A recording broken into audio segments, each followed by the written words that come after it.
This is the circle of life, a perfect circle. It never stops rolling.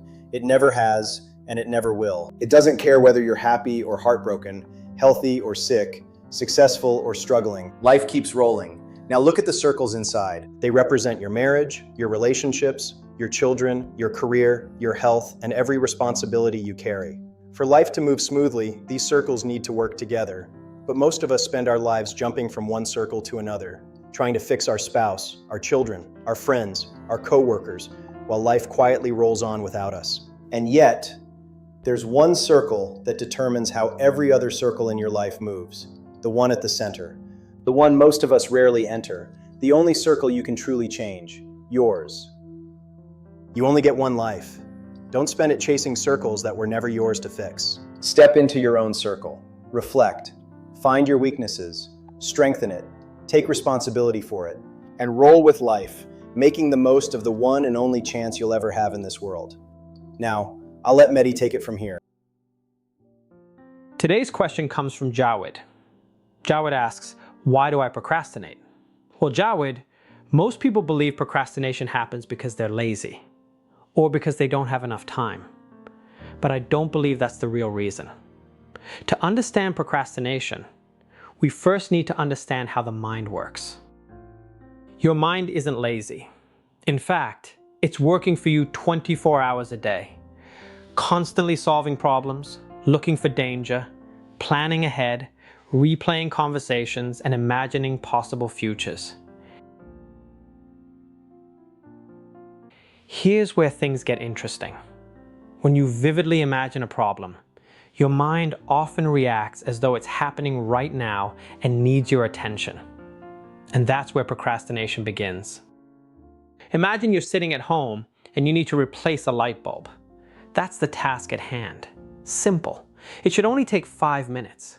But while you're getting ready, your mind remembers a conversation with a coworker about the job market. Suddenly you're thinking, what if I lose my job? What will happen if I don't find another one? What if I can't pay the mortgage? Now let me ask you something, Jawed. Which problem will your mind think is more important? Replacing the light bulb or saving your career? The answer is obvious. Your mind immediately shifts its attention to the bigger problem. Now you might say, but I'm not losing my job. It was just a thought. True, but not to your mind. Your mind doesn't respond only to what's happening. It also responds to what it believes could happen.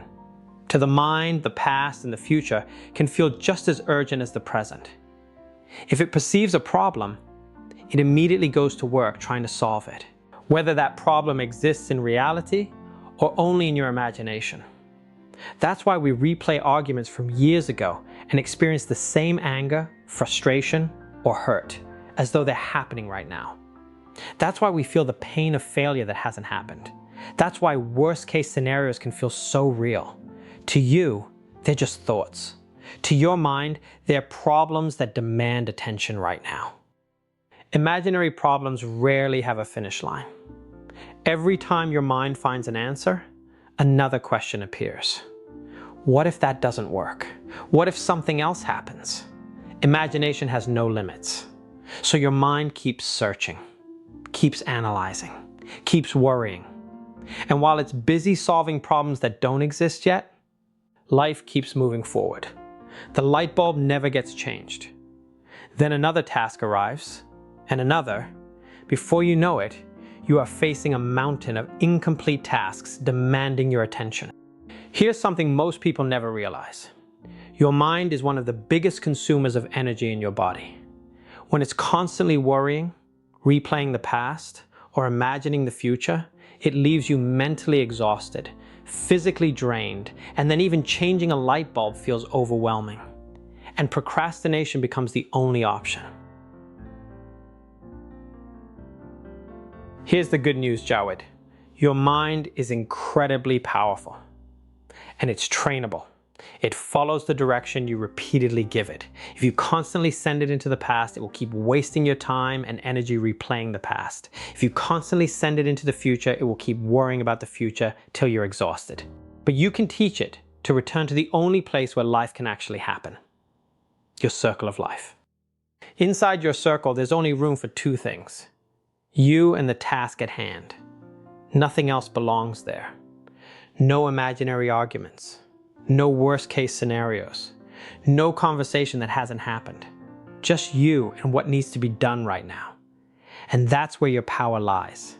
Whenever the task at hand has your full attention, procrastination cannot exist. Think about it, Jawed.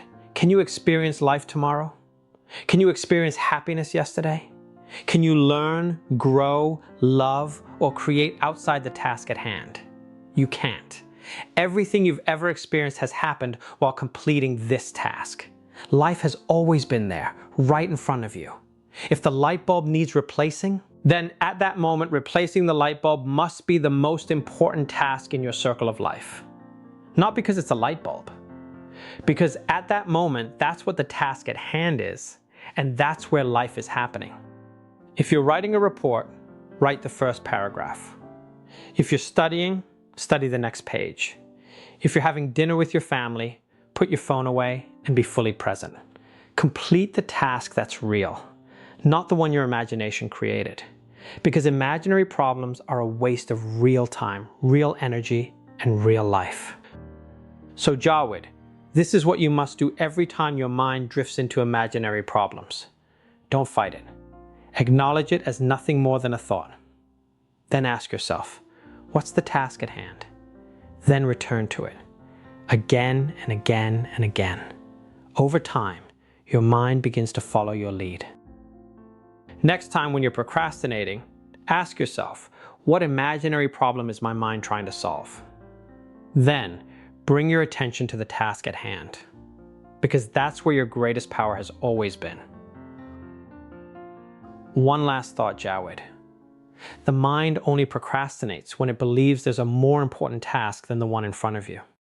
So never give your mind a problem that is not real, or a task that's beyond your control. Until next time, stay in your circle.